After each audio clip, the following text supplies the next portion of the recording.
بسم اللہ الرحمن الرحیم باب ما جاء فی الصلاۃ خلف الصف وحدہ،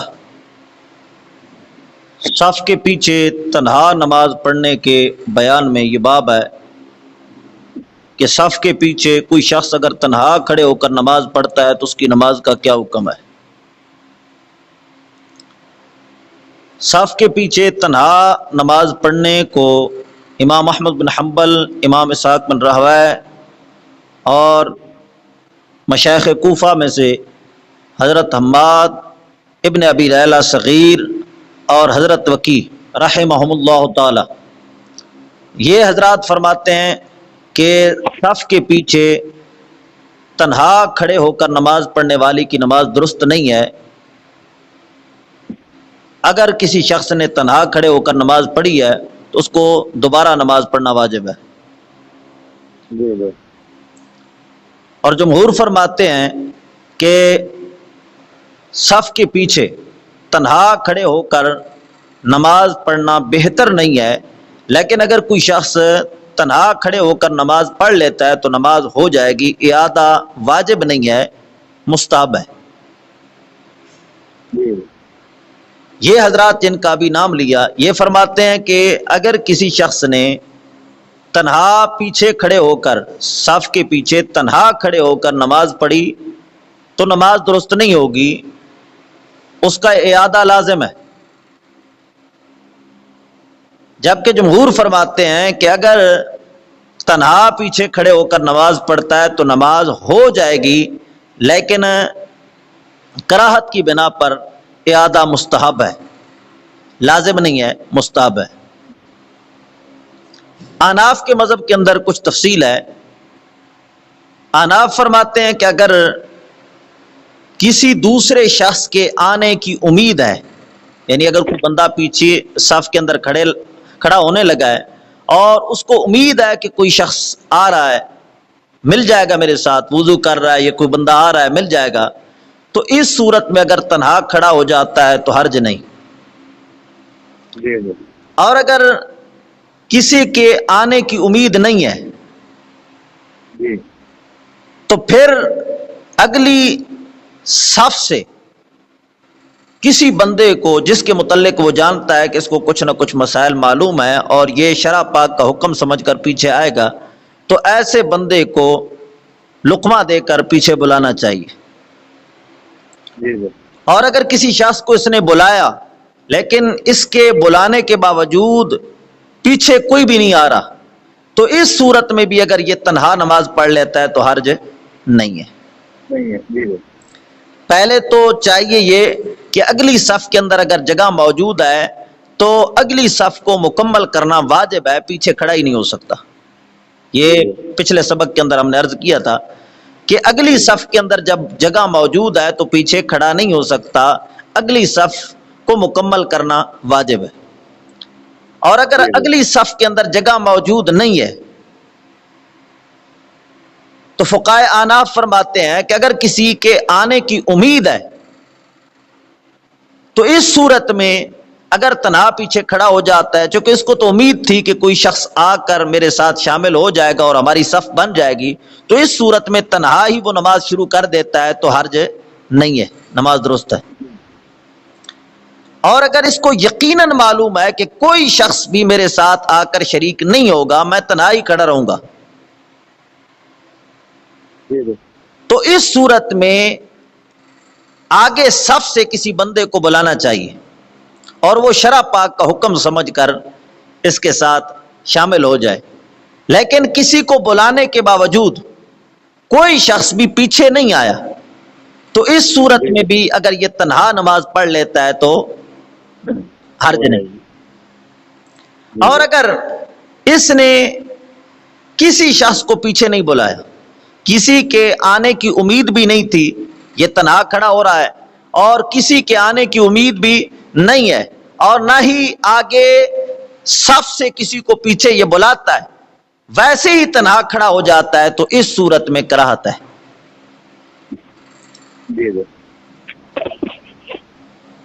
اب امام احمد بن حنبل، امام اسحاق بن راہویہ، حضرت حماد ابن ابی لیلہ صغیر اور حضرت وکیع رحمہم اللہ تعالی یہ فرماتے ہیں کہ نماز درست ہی نہیں ہے، تنہا کھڑا ہوگا تو نماز درست ہی نہیں ہے، اعادہ لازم ہے. جبکہ امام شافعی، امام مالک، امام اعظم ابو حنیفہ اور دیگر ائمہ فرماتے ہیں کہ پیچھے تنہا کھڑا نہیں ہونا چاہیے، لیکن اگر کوئی کھڑا ہو جاتا ہے تو نماز ہو جائے گی، اعادہ مستحب ہے، لازم نہیں ہے. اور فقہ حنفی کے اندر یہ تفصیل تھی جو ابھی ہم نے عرض کر دی. اب امام احمد بن حنبل، امام اسحاق بن راہویہ، حضرت حماد ابن ابی لیلہ صغیر اور حضرت وکیع یہ دلیل کیا دیتے ہیں کہ تنہا کھڑے ہو کر نماز کیوں نہیں پڑھ سکتا اور اس کی نماز درست کیوں نہیں ہے. پہلی دلیل وہ یہ دیتے ہیں جو اس باب کے اندر روایت آ رہی ہے کہ ایک شخص نے پیچھے تنہا کھڑے ہو کر نماز پڑھی تو حضور اکرم صلی اللہ تعالی علیہ وسلم نے اس کو نماز کے لوٹانے کا حکم فرمایا، دوبارہ نماز پڑھنے کا حکم فرمایا. تو اس سے ثابت ہو گیا کہ پیچھے تنہا کھڑے ہو کر نماز پڑھنے والے کی نماز درست نہیں ہے. ایک دلیل یہ ہے امام احمد بن حنبل، امام اسحاق بن راہویہ اور ان بزرگوں کی. اور دوسری دلیل ان کی یہ ہے کہ حضور اکرم صلی اللہ تعالی علیہ وسلم نے فرمایا لا صلاۃ للذی خلف الصف، اس شخص کی نماز قبول نہیں ہے جس نے صف کے پیچھے تنہا کھڑے ہو کر نماز پڑھی. اس سے ثابت ہو گیا کہ اگر کوئی شخص تنہا کھڑے ہو کر نماز پڑھتا ہے تو اس کی نماز درست نہیں ہوگی.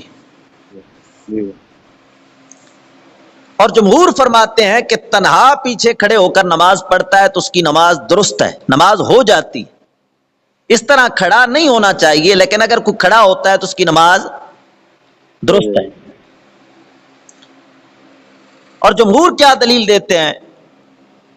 ان کی دلیل حضرت ابو بکرہ کی وہ روایت ہے جو بخاری کے اندر آئی کہ حضرت ابو بکرہ فرماتے ہیں کہ حضور اکرم صلی اللہ تعالی علیہ وسلم نماز پڑھا رہے تھے، آپ رکوع کے اندر تھے اور میں حاضر ہوا.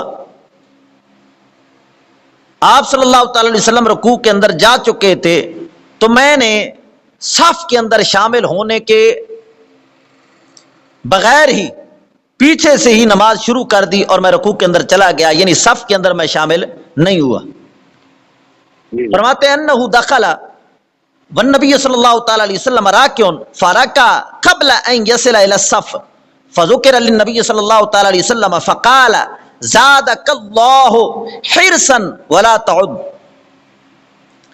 کہ حضور اکرم صلی اللہ تعالی علیہ وسلم رکوع کے اندر تھے اور یہ صف کے اندر شامل ہونے سے پہلے ہی رکوع کے اندر چلے گئے، یعنی صف کے پیچھے ہی تنہا انہوں نے نماز شروع کر دی اور یہ رکوع کے اندر چلے گئے. جب حضور اکرم صلی اللہ تعالی علیہ وسلم کے سامنے یہ معاملہ پیش کیا گیا تو حضور اکرم صلی اللہ تعالی علیہ وسلم نے فرمایا زادک اللہ حرصا، اے ابو بکرہ اللہ تعالی تیری اس حرص کے اندر اضافہ کرے. تو نیکی کے معاملے میں حرص کر رہا ہے، تو یہ سمجھ رہا تھا کہ میری رکعت نہ فوت ہو جائے، اور اس شوق کی بنا پر تو پیچھے سے ہی نماز کو شروع کر دیتا ہے اور نماز کے اندر شامل ہو جاتا ہے، سب سے پیچھے ہی تنہا کھڑے ہو کر تو نے نماز شروع کر دی.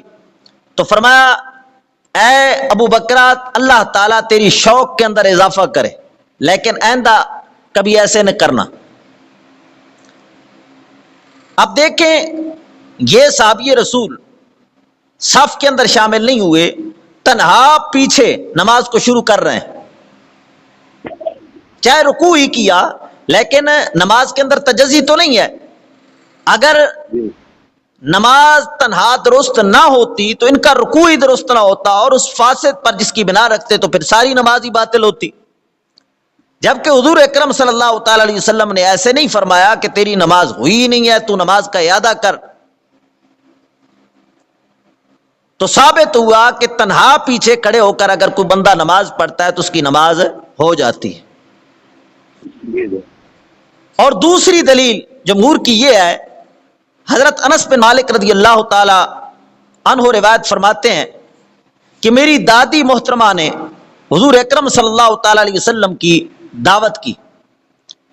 یہ روایت آگے آ رہی ہے، ترمذی کے اندر بھی موجود ہے اور دیگر کتابوں کے اندر بھی موجود ہے. حضرت انس بن مالک فرماتے ہیں میری دادی نے حضور اکرم صلی اللہ تعالی علیہ وسلم کی دعوت کی. آپ صلی اللہ تعالی علیہ وسلم تشریف لے گئے. آپ صلی اللہ تعالی علیہ وسلم نے کھانا تناول فرمایا. کھانا تناول فرمانے کے بعد آپ صلی اللہ تعالی علیہ وسلم نے نماز کا ارادہ فرمایا. حضرت انس فرماتے ہیں کہ چٹائی انتہائی خراب ہو چکی تھی، میں نے چٹائی کو صاف کیا. آپ صلی اللہ تعالی علیہ وسلم نے نماز پڑھائی اور نماز کے اندر وہ بزرگ خاتون تنہا پیچھے کھڑی ہوئی. وہ بزرگ خاتون تنہا پیچھے کھڑی ہوئی، ان کے ساتھ کوئی دوسری عورت نہیں تھی. اب اگر تنہا پیچھے کھڑے ہونے سے نماز نہ ہوتی تو حضور اکرم صلی اللہ تعالی علیہ وسلم ان خاتون کو فرما دیتے کہ تیری نماز نہیں ہوئی، تو نماز کا اعادہ کر. جو کہ تنہا پیچھے کھڑے ہو کر نماز اگر نہیں ہوتی تو دونوں اس حکم میں مشترک ہے، مرد عورت. تو اب دیکھیں وہ خاتون تنہا پیچھے کھڑے ہو کر نماز پڑھ رہی ہے. حضور اکرم صلی اللہ تعالی علیہ وسلم نے نماز کے اعادہ کا حکم نہ فرمایا. ثابت ہوا کہ تنہا پیچھے کھڑے ہونے سے نماز باطل نہیں ہوتی، نماز فاسد نہیں ہوتی، نماز ہو جاتی ہے. اب رہ گئی امام احمد بن حنبل، امام اسحاق بن راہویہ اور ان بزرگوں کی دلیلیں. پہلی بات تو یہ ہے کہ یہ روایت جو پہلی پیش کی گئی ہے کہ حضور اکرم صلی اللہ تعالی علیہ وسلم نے ایک شخص نے تنہا پیچھے نماز پڑھی اور آپ صلی اللہ تعالی علیہ وسلم نے نماز کو لوٹانے کا حکم فرمایا. اس کی سند کے اندر انتہائی اضطراب ہے.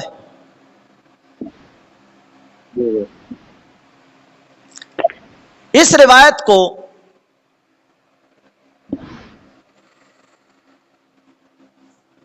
ہلال بن یساف نے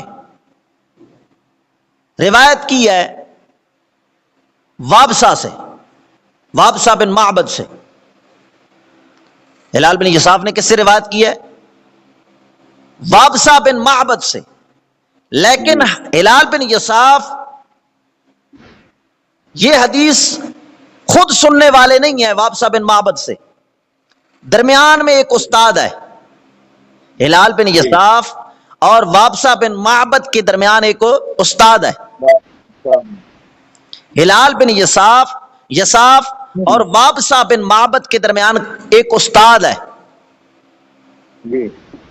یعنی ہلال بن یساف جو ہے وابسہ بن معبد سے ایک واسطے کے ساتھ روایت لیتے ہیں. اب وہ واسطہ کون ہے؟ ہلال بن یساف کے ایک شاگرد ہیں حسین، وہ فرماتے ہیں کہ درمیان میں واسطہ جو ہے وہ ہے زیاد بن ابی جعد. ہلال بن یساف کے ایک شاگرد کیا کہتے ہیں کہ درمیان میں واسطہ کون ہے؟ زیاد بن ابی جعد. اور ہلال بن یساف کے دوسرے شاگرد ہیں عمر بن مرہ، وہ کہتے ہیں ہلال بن یساف کے درمیان جو واسطہ ہے، ہلال بن یساف اور وابسہ کے درمیان جو واسطہ ہے وہ عمر بن راشد کا ہے.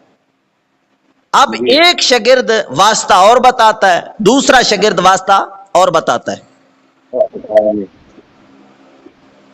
سمجھ رہے ہیں کہ نہیں جی؟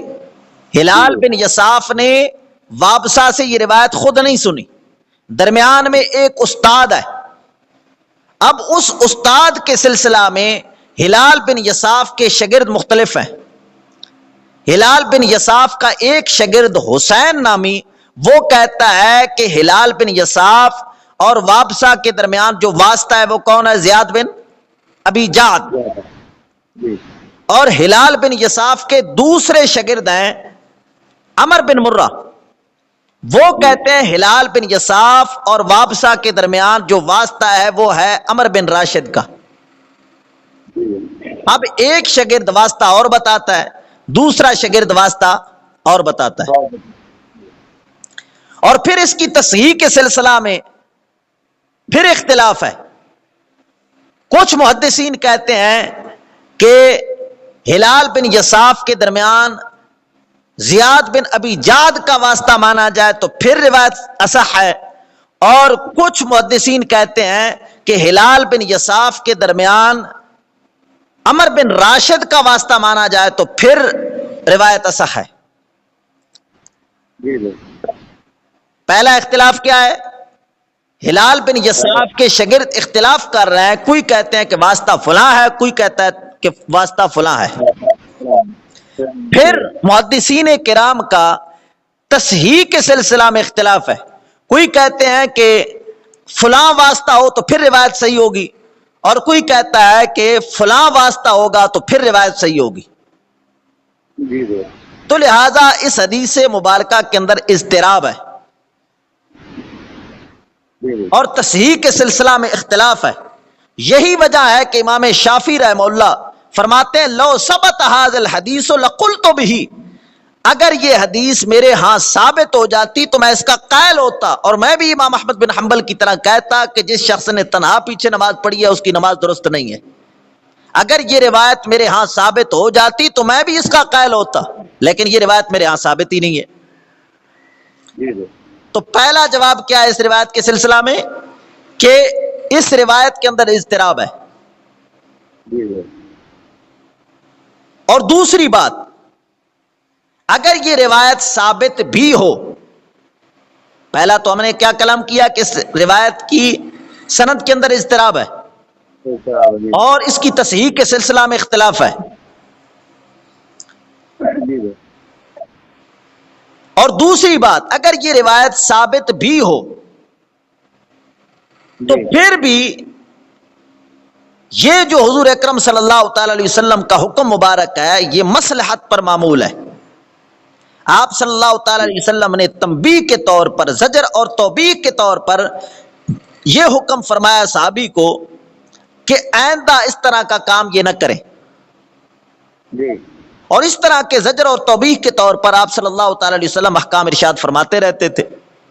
مثلا ایک صحابی تشریف لائے اور ان کی سلوار، ان کا تہبند ٹخنوں سے نیچے لٹک رہا تھا، آپ صلی اللہ تعالی علیہ وسلم نے زجر کے طور پر فرمایا اے میرے صحابی تو نے نماز پڑھ لی ہے، جا دوبارہ وضو کر اور پھر نماز پڑھ۔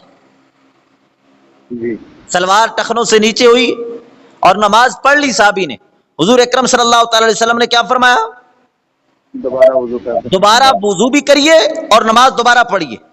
تو اس طرح کے زجر پر معمول آپ صلی اللہ تعالی علیہ وسلم کے احکام ارشاد ہوتے رہتے تھے، آپ صلی اللہ تعالی علیہ وسلم اس طرح احکام ارشاد فرماتے رہتے تھے۔ تو یہ آپ صلی اللہ تعالی علیہ وسلم کا حکم مبارک زجر اور توبیخ پر معمول ہے۔ زجر کے طور پر آپ صلی اللہ تعالی علیہ وسلم نے فرمایا، لہذا اعادہ واجب نہیں ہے بلکہ کیا ہے؟ مستحب۔ اگر اعادہ واجب ہوتا، وجوب کے طور پر آپ صلی اللہ تعالی علیہ وسلم فرما رہے ہوتے، تو پھر حضرت ابو بکرہ کو بھی حکم ہوتا کہ نماز دوبارہ پڑھ، یہ نہ فرماتے زادک اللہ حرصا۔ ان کو تو حضور اکرم صلی اللہ تعالی علیہ وسلم دعا دے رہے ہیں اور فرماتے ہیں ولا تعود، آئندہ ایسے نہ کرنا، لیکن اس نماز کے سلسلہ میں آپ صلی اللہ تعالی علیہ وسلم نے یہ نہیں فرمایا کہ تیری نماز نہیں ہوئی، نماز کا اعادہ کر۔ اب اس صحابی کو نماز کے اعادہ کا حکم دینا اور حضرت ابو بکرہ کو نماز کے اعادہ کا حکم نہ دینا، یہ بتا رہا ہے کہ نماز کا اعادہ لازم نہیں ہے، یہ زجر پر معمول ہے اور اعادہ مستحب ہے۔ اور دوسری روایت جو حضرت امام احمد بن حنبل کی مستدل ہے وہ یہ ہے کہ حضور اکرم صلی اللہ تعالی علیہ وسلم نے فرمایا تنہا نماز پڑھنے والی کی نماز نہیں ہے، جس شخص نے تنہا نماز پڑھی اس کی نماز نہیں ہے۔ وہ روایت نفی کمال پر معمول ہے، یعنی نماز کامل نہیں ہے۔ جس طرح کہ حضور اکرم صلی اللہ تعالی علیہ وسلم نے فرمایا کہ مسجد کے پڑوس میں رہنے والے اشخاص کی نماز نہیں ہے مگر مسجد میں، تو یہ نفی کمال پر معمول ہے۔ مسجد کے پڑوسی کی نماز مسجد کے بغیر ہوتی ہی نہیں ہے، یہ آپ صلی اللہ تعالی علیہ وسلم کا فرمان ہے، تو یہ نفی کمال پر معمول ہے۔ تو اسی طرح یہ حدیث مبارکہ بھی نفی کمال پر معمول ہے۔ تو خیر امام احمد بن حنبل اور ان کے جو احباب ہیں اس مسئلہ میں ان کا نظریہ یہ ہے کہ تنہا پیچھے کھڑے ہو کر نماز پڑھے گا تو نماز درست نہیں ہوگی، اعادہ لازم ہوگا، اور انہوں نے 2 دلیلیں پیش کی جن کا ہم نے جواب عرض کر دیا۔ اور جمہور فرماتے ہیں کہ تنہا پیچھے کھڑے ہو کر اگر نماز پڑھتا ہے تو پڑھنی نہیں چاہیے، چونکہ حضور اکرم صلی اللہ تعالی علیہ وسلم نے بار بار ایسے سلسلہ میں زجر فرمایا، لہذا تنہا پیچھے کھڑا نہیں ہونا چاہیے۔ لیکن اگر کوئی شخص تنہا پیچھے کھڑے ہو کر نماز پڑھ لیتا ہے تو نماز ہو جائے گی، یہ نہیں ہے کہ نماز فاسد اور باطل ہو۔ ہاں ایسی نماز کے سلسلہ میں چونکہ آپ صلی اللہ تعالی علیہ وسلم کے فرامین ثابت ہیں کہ آپ نے زجر کے طور پر فرمایا کہ نماز کا اعادہ کرو، تو لہذا نماز کا اعادہ کر لینا مستحب ہے۔ اب آئیے باب کی جانب۔ باب ما جاء فی الصلاۃ خلف الصف وحدہ، یہ باب اس بیان میں ہے کہ کسی شخص نے صف کے پیچھے تنہا نماز پڑھ لی تو اس کے بارے میں کیا حکم ہے۔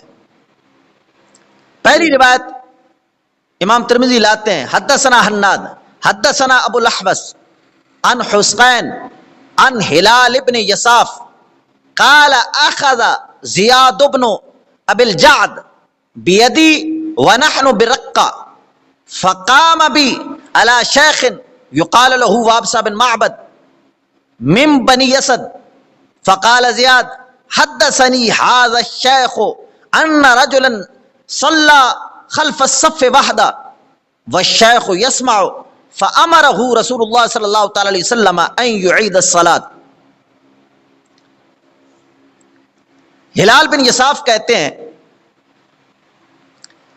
اخذ زیاد بن ابی جعد، زیاد بن ابی جعد نے میرا ہاتھ پکڑا۔ ہلال بن یصاف اپنے استاد کے بارے میں کہتے ہیں، زیاد بن ابی جعد کے متعلق کہتے ہیں کہ میرے استاد زیاد بن ابی جعد نے میرا ہاتھ پکڑا۔ وَنَحْنُ بِرَقَّہ، ہم رقہ کے مقام پر تھے، رقہ ایک جگہ کا نام ہے، اس جگہ پر ہم تھے تو میرے استاد زیاد بن ابی جعد نے میرا ہاتھ پکڑا۔ فقام بی علی شیخ، اور مجھے کھینچتے کھینچتے لے گئے اور ایک شیخ کے پاس جا کھڑا کیا، مجھے لے گئے اور ایک شیخ کے پاس جا کھڑا کیا۔ یقال لہ وابصہ بن معبد، ان شیخ کا نام وابصہ بن معبد ہے، یہ بنی اسد قبیلے سے ہیں۔ یہ وابصہ بن معبد جو ہیں یہ استاد ہیں کن کے؟ زیاد بن ابی جعد کے۔ تو زیاد بن ابی جعد نے اپنے شاگرد ہلال بن یصاف کے ہاتھ کو پکڑا اور ہلال بن یصاف کے دادا استاد اور زیاد بن ابی جعد کے استاد ان کے پاس جا کھڑا کیا اور ان کے پاس پہنچا کر فقال زیاد، زیاد کہنے لگے، یعنی یہ جو ہلال بن یصاف کے استاد ہیں یہ کہنے لگے حدثنی ھذا الشیخ، اس شیخ نے مجھے یہ روایت کی ہے، حدثنی ھذا الشیخ، مجھے اس شیخ نے روایت کی ہے، ان رجلا صلی خلف الصف وحدہ، کہ ایک شخص نے تنہا پیچھے کھڑے ہو کر نماز پڑھی تو فامرہ رسول اللہ صلی اللہ تعالی علیہ وسلم ان یعید الصلاۃ، حضور اکرم صلی اللہ تعالی علیہ وسلم نے اس شخص کو نماز کے لوٹانے کا حکم دیا۔ یہ روایت مجھے اس شیخ نے بیان کی ہے۔ سمجھ گئے ہو نہیں سمجھے؟ ہلال بن یصاف کہتے ہیں میرے استاد زیاد بن ابی جعد نے میرا ہاتھ پکڑا اور ایک شیخ کے پاس لے گئے اور ان شیخ کے پاس کھڑا کر کے مجھے کہا کہ اس شیخ نے مجھے یہ روایت بیان کی ہے کہ ایک شخص حاضر ہوئے حضور اکرم صلی اللہ تعالی علیہ وسلم کے پیچھے تنہا کھڑے ہو کر نماز پڑھی تو آپ صلی اللہ تعالی علیہ وسلم نے نماز کے لوٹانے کا حکم دیا۔ اب یہ روایت بیان کون کر رہے ہیں؟ زیاد بن ابی جعد، اور انہوں نے کس سے سنی ہے؟ وابصہ بن معبد سے۔ اب ویسے بھی بیان کر دیتے، زیاد بن ابی جعد ویسے بھی بیان کر دیتے تو ٹھیک ہے، چونکہ استاد کے متعلق انہوں نے بتا دیا تو سند متصل ہو گئی تھی، لیکن انہوں نے اپنے استاد کے پاس جا کر ان کی موجودگی میں یہ روایت بیان کی، والشیخ یسمع، اور وہ شیخ جو تھے وابسہ بن معبد یہ ساری بات سن رہے تھے، ان کے سامنے زیاد بن ابی جعد نے اپنے شاگرد کو یہ حدیث سنائی ہے، اور وابسہ بن معبد جو زیاد بن ابی جعد کا استاد ہے وہ اس معاملے کو دیکھ رہے ہیں اور سن رہے ہیں کہ میری روایت یہ آگے کسی شاگرد کو بتا رہے ہیں۔ اگر یہ روایت ثابت نہ ہوتی تو وہ بول پڑتے، اگر انہوں نے یہ روایت اپنے شاگرد زیاد بن ابی جعد کو نہ بتائی ہوتی تو وہ بول پڑتے کہ یہ جھوٹ کہہ رہے ہیں یا تمہیں غلطی ہوئی ہے، یہ روایت تو میں نے بیان نہیں کی۔ تو ثابت ہو گیا کہ زیاد بن ابی جعد نے جو روایت اپنے شیخ وابسہ بن معبد سے لی ہے یہ واقعتاً ہی وابسہ بن معبد نے بیان کی ہے۔ سمجھو نہیں جی؟ وفی الباب، امام ترمذی کہتے ہیں اس باب کے اندر علی بن شیبان سے بھی روایت موجود ہے اور ابن عباس سے بھی روایت موجود ہے کہ جو بندہ تنہا پیچھے کھڑے ہو کر نماز پڑھے تو اس کی نماز درست نہیں ہے۔ قال ابو عیسیٰ، امام ترمذی کہتے ہیں حدیث وابسہ حدیث حسن، وابسہ کی جو حدیث ہے یہ حدیث حسن ہے۔ آگے فقہائے کرام کے اقوال پیش کرتے ہیں اور ان کے مذاہب بیان کرتے ہیں۔ فرماتے ہیں وقد کرہ قوم من اہل العلم ان یصلی الرجل خلف الصف وحدہ وقالوا يعيد اذا صلى خلف الصف وحدہ وبه يقول احمد واسحاق۔ امام ترمذی فرماتے ہیں کہ اہل علم میں سے ایک جماعت نے ناپسند جانا ہے کہ کوئی شخص صف کے پیچھے تنہا کھڑے ہو کر نماز پڑھے، اس کو اہل علم کی ایک جماعت نے ناپسند جانا ہے۔ وقالو، اور یہ اہل علم کی جو جماعت ہے یہ فرماتے ہیں یعیدو، اعادہ کرے وہ شخص اذا صلی خلف الصف وحدہ، جس نے صف کے پیچھے تنہا نماز پڑھی ہے، جس نے صف کے پیچھے تنہا نماز پڑھ لی ہے۔ یہ جماعت کہتی ہے کہ یہ درست نہیں ہے تنہا پیچھے کھڑے ہو کر نماز پڑھنا، اگر نماز پڑھ لی ہے تو اعادہ لازم ہے۔ وبہ یقول احمد، اس جماعت میں سے امام احمد بن حنبل بھی ہیں اور امام اسحاق بن راہویہ بھی ہیں۔ اور آگے اہل کوفہ کے مشائخ کا جب بیان کریں گے تو جو تین میں نے مزید بیان کیے تھے وہ بھی امام ترمذی نے ہی بیان کیے۔ اب یہ ایک جماعت ہو گئی جو یہ کہتے ہیں کہ تنہا پیچھے کھڑے ہو کر نماز نہیں پڑھ سکتے، اگر پڑھ لی تو اعادہ لازم ہے۔ وقد قال قوم من اہل العلم، اور اہل علم کی ایک جماعت یہ کہتی ہے کہ تجزئہ، اس کو کفایت کرتی ہے یہ نماز، یعنی اس کی نماز درست ہے، اذا صلی خلف الصف وحدہ، جس بندے نے تنہا پیچھے کھڑے ہو کر نماز پڑھ لی ہے۔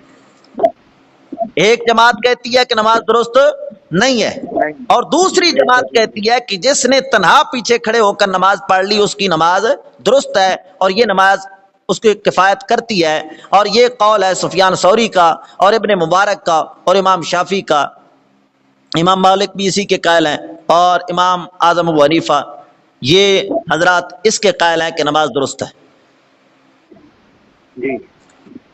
وقد ذهب قوم من اہل الکوفۃ الى حدیث وابسہ بن معبد ایضا، اور اہل کوفہ میں سے ایک جماعت بھی وابسہ بن معبد کی حدیث کی جانب گئی ہے، وہ بھی یہ فرماتے ہیں کہ نماز درست نہیں ہے، اعادہ چاہیے۔ قالو، یہ اہل کوفہ کی جو جماعت ہے یہ فرماتے ہیں من صلی خلف الصف وحدہ، جس بندے نے تنہا پیچھے کھڑے ہو کر نماز پڑھ لی تو یعیدو، وہ اعادہ کرے۔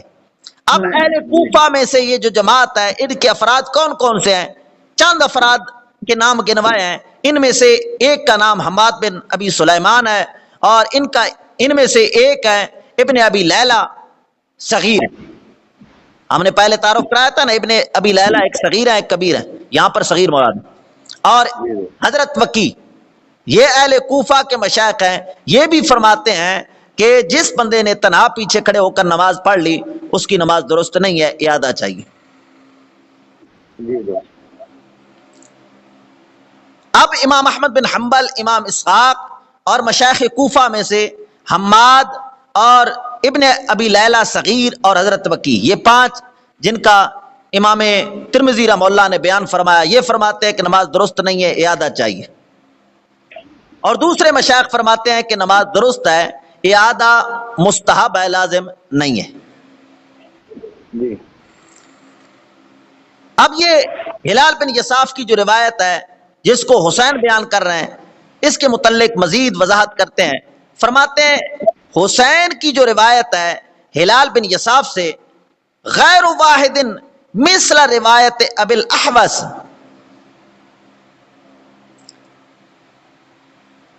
فرماتے ہیں ہلال بن یصاف سے جو حسین نے روایت کی ہے، یہ حدیث متعدد مشائخ نے، محدثین نے ابو الاحوص کی روایت کی مثل روایت کی ہے۔ حسین کے شاگرد تھے نا ابو الاحوص، تو ابو الاحوص کی طرح اوروں نے بھی روایت کی ہے، وہ بھی یہ کہتے ہیں کہ حسین نے کس سے سنا؟ ہلال بن یصاف سے، اور ان کے آگے استاد کون ہے؟ زیاد بن ابی جعد، اور زیاد بن ابی جعد نے سنی ہے کس سے؟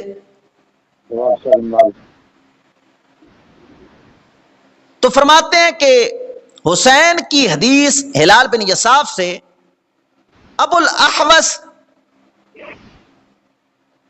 بہت سارے ہیں محدثین جنہوں نے ابو الاحوص کی روایت کی مثل روایت کی ہے، وہ سارے کے سارے یہ فرماتے ہیں کہ درمیان میں واسطہ کون ہے؟ زیاد بن ابی جعد، یعنی ہلال بن یصاف اور وابصہ بن معبد کے درمیان واسطہ یہ ہے۔ یہ فقط یہ نہیں ہے، ابو الاحوص ہی یہ بیان کرتے ہیں، ابو الاحوص کے علاوہ بھی نے بھی حسین سے روایت کی ہے، اور یہی سند بیان کی ہے کہ ہلال بن یصاف کے استاد زیاد بن ابی جعد ہیں۔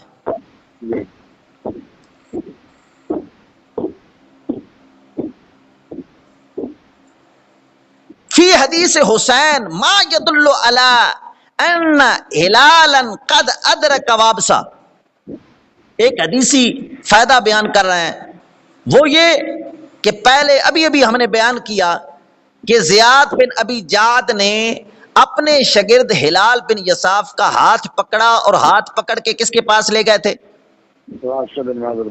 وابصہ بن معبد کے پاس لے کر گئے تھے، اور ہلال بن یصاف کی وابصہ بن معبد سے ملاقات ہوئی ہے، انہوں نے ان کا زمانہ پایا ہے اور ملاقات بھی ہوئی ہے،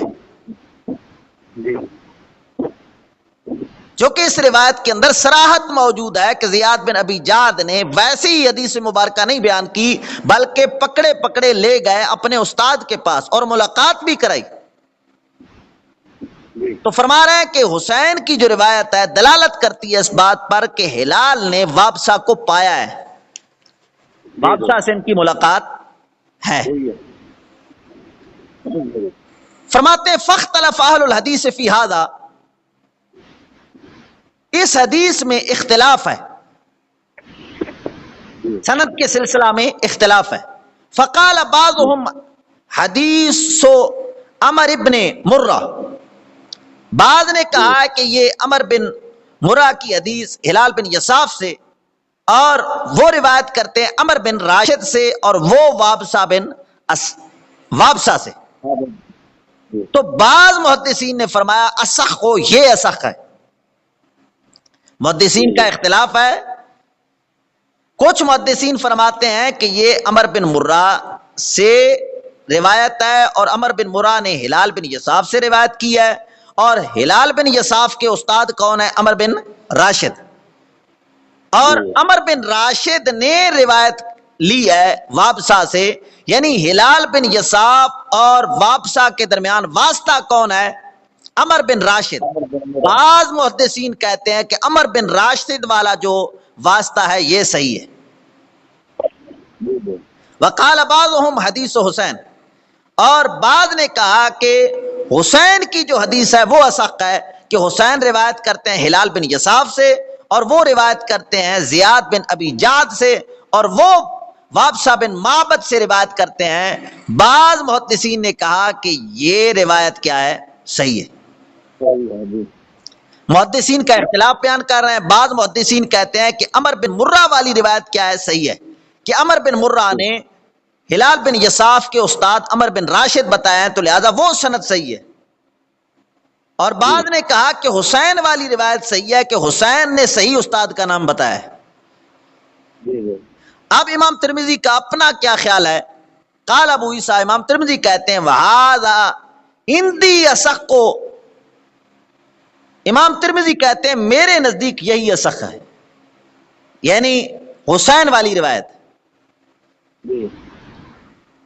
حسین نے جن استاد کا نام بتایا کہ ہلال بن یصاف کے استاد زیاد بن ابی جعد ہیں، تو امام ترمذی کہتے ہیں میرے نزدیک بھی یہی اصح ہے کہ ان کے استاد زیاد بن ابی جعد ہیں، عمر بن راشد نہیں ہے.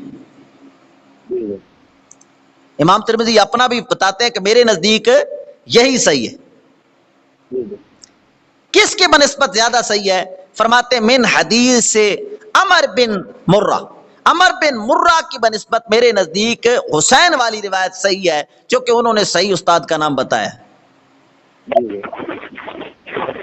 اب آگے علت بیان کرتے ہیں کہ میرے نزدیک یہ صحیح کیوں ہے.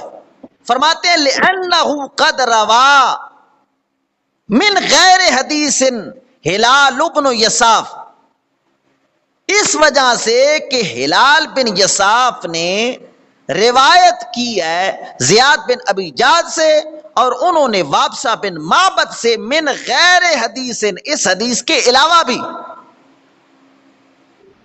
جی. ہلال بن یصاف کو فاعل بنائے، رویہ نہ پڑھیں. روا من غیر حدیث ہلال بن یصاف، روایت کی ہے ہلال بن یصاف نے زیاد بن ابی جعد سے، انہوں نے وابسہ سے من غیر حدیث، اس حدیث کے علاوہ بھی. ہلال بن یصاف کی جو روایتیں اس کے علاوہ ہیں، ایک روایت تو یہ ہے نا کہ امام کے پیچھے تھنا کھڑے ہو کر نماز پڑھے تو نماز درست نہیں ہے، نماز کا اعادہ چاہیے. اس کے علاوہ بھی ہلال بن یصاف کی جو روایتیں ہیں وابسہ سے، تو ہلال بن یصاف کے درمیان اور وابسہ کے درمیان جو واسطہ ہے وہ کون ہے؟ زیاد بن ابی جعد. تو جب باقی روایتوں میں واسطہ زیاد بن ابی جعد کا ہے تو لہٰذا یہاں پر بھی یہی واسطہ درست ہے، عمر بن راشد والا واسطہ درست نہیں ہے. نہیں ہے. جی. سمجھو نہیں تھی؟ جی جی سمجھ آ گیا. امام ترمذی کہتے ہیں میرے نزدیک بھی حسین والی روایت صحیح ہے. کیوں صحیح ہے؟ اس وجہ سے کہ ہلال بن یصاف کی دیگر روایتیں بھی ہیں، فقط یہ روایت نہیں ہے، اس کے علاوہ بھی روایتیں ہیں، اور اس کے علاوہ جتنی بھی روایتیں ہیں وہاں پر زیاد بن ابی جعد کا واسطہ ہے. تو لہذا ہر مقام پر جب زیاد بن ابی جعد کا واسطہ ہے تو یہاں پر بھی زیاد بن ابی جعد کا ہی واسطہ ہوگا، عمر بن راشد کا نہیں ہوگا. جی جی. اب عمر بن راشد والا جو واسطہ ہے اس کی سند بیان کر رہے ہیں. امام ترمذی کہتے ہیں وہ روایت بھی مجھے ملی ہے، حدثنا محمد بن بشار، مجھے میرے استاد محمد بن بشار نے روایت کی ہے، اور وہ کہتے ہیں محمد بن جعفر نے ہمیں بیان کیا ہے، اور ان کو شعبہ نے بیان کیا ہے، اور وہ عمر بن مرہ سے روایت کرتے ہیں. اور عمر بن مرہ جو ہے یہ روایت کرتے ہیں کس سے؟ ہلال بن یصاف. ہلال بن یصاف سے روایت کرتے ہیں، اور ہلال بن یصاف نے عمر بن راشد سے، عمر بن راشد سے روایت لی ہے، اور وہ وابسہ بن معبد، اور وہ وابسہ بن معبد سے روایت کرتے ہیں. اور حدیث کیا ہے؟ ان رجلا صلی خلف الصف وحدہ فامرہ النبی صلی اللہ تعالی علیہ وسلم ان یعید الصلاۃ، کہ ایک شخص نے صف کے پیچھے تنہا کھڑے ہو کر نماز پڑھ لی تو حضور اکرم صلی اللہ تعالی علیہ وسلم نے نماز کے اعادہ کا حکم دیا. جی جی. یہ روایت تھی دوسری جس کے اندر واسطہ کیا تھا؟ عمر بن راشد کا. لیکن امام ترمذی فرماتے ہیں میرے نزدیک یہ سند صحیح نہیں ہے، حسین والی سند صحیح ہے جس کے اندر واسطہ زیاد بن ابی جعد کا ہے، کیونکہ ہلال بن یصاف کی جتنی بھی دوسری روایتیں ہیں وہاں پر زیاد بن ابی جاد کا واسطہ ہے، تو لہٰذا یہاں پر بھی زیاد بن ابی جاد کا ہی واسطہ ہوگا، عمر بن راشد کا واسطہ نہیں ہوگا۔ باقی عمر بن راشد کا جو حال ہے وہ بھی انتہائی مجہول سا ہے۔ جی اور پیچھے امام ترمذی رحمہ اللہ نے مشایخ کوفہ بیان کیے تھے کہ جو ہم نوا ہیں کس کے؟ امام احمد بن حنبل کے۔ جی جی بتایا تھا نا امام احمد بن حنبل کا یہ مذہب ہے، اور امام اسحاق بن راہویہ کا یہ مذہب ہے، اور مشایخ کوفہ میں سے 3 ہستیوں کا نام لیا تھا کہ وہ بھی ہم نوا ہیں کن کے؟ امام احمد بن حنبل۔ اب ان میں سے حضرت وکیع کی سند بیان کر رہے ہیں کہ ان کا بھی یہی فرمان ہے، وہ بھی اسی چیز کے قائل ہیں، اس کی سند بیان کر رہے ہیں۔